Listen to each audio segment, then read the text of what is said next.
So yun, good morning mga paps, mga kapadyak. Meron na naman tayong isang iba bike check. Ito yung bike na hindi nagdi-gym pero maskulado yung tindigan niya. Ayan, ito yung Speed 1 Defender.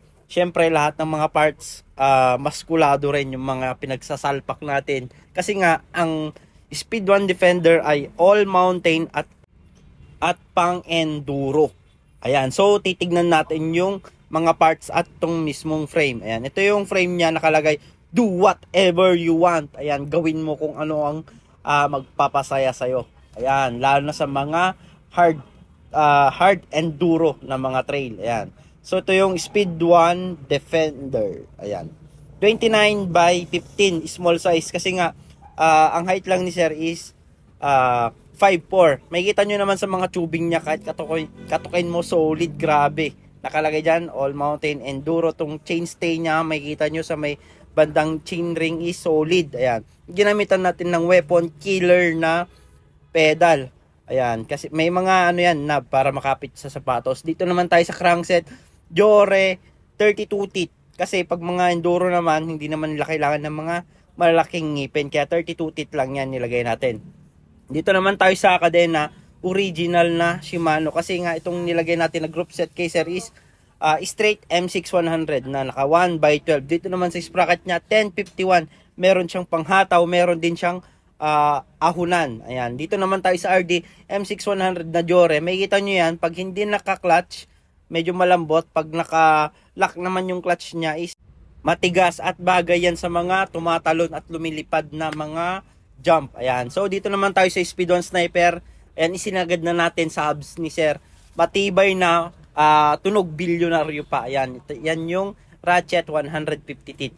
Naka-Pops Pro 1 spoke. Dito naman tayo sa rim. Gusto rin ni Sir is wide rim. So, ginamitan natin ng Speed 1 Soldier na rim 38. Dito naman tayo sa gulong niya. Maxxis Ardent. Chinobless natin tong setup niya. Ang gusto ko ni Sir, pwedeng trail, pwedeng kalsada, kaya Ardent yung binigay na lang natin. So dito naman sa upuan, Velo saddle yung malapad para masarap upuan pag nagja-jump si Sir. Yan, pag upo niya malambot.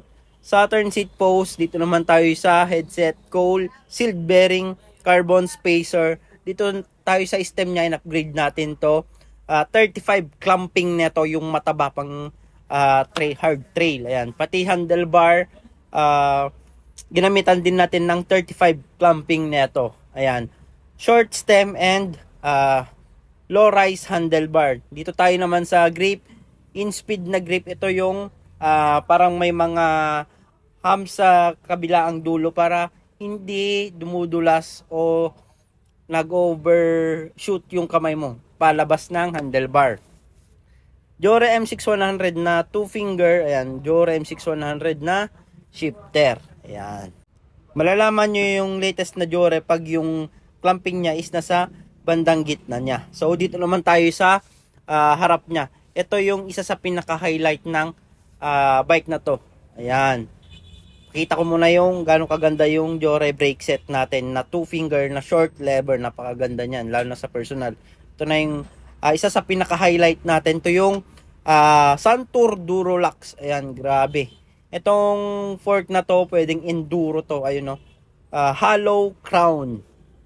Napakaganda nito sa mga trail, lalo na sa mga enduro. Meron din siyang adjustment na high speed tsaka low speed. Ayan no.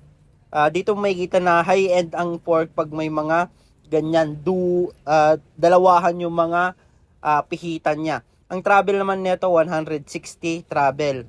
Ang diameter naman nito 36, napakataba nito. Pag itatabi mo sa normal na fork, nagiging payat yung mga ibang fork. Ayan. Sa taas, mapababa, meron siyang high speed at saka lower speed. Naka true axle. Grabe oh.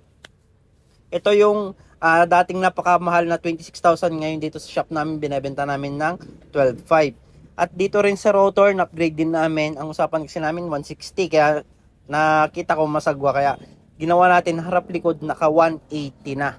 Ayan, kasi nga ayun ang purpose ng mga enduro, malalaki din yung rotor para mas maganda yung stopping power nito, lalo na sa pag jump mo at palusong. Ayan, so ayan yung kabuuan ng bike ni Sir. Sa mga nagtatanong magkano nga ba inabot nito, inabot to ng around 58 plus, pero binigay ko kay sir 56, and meron pang mga freebies, loaded din siya sa freebies. Thank you mga paps sa patuloy na pagsuporta at nagtitiwala sa amin. Thank you.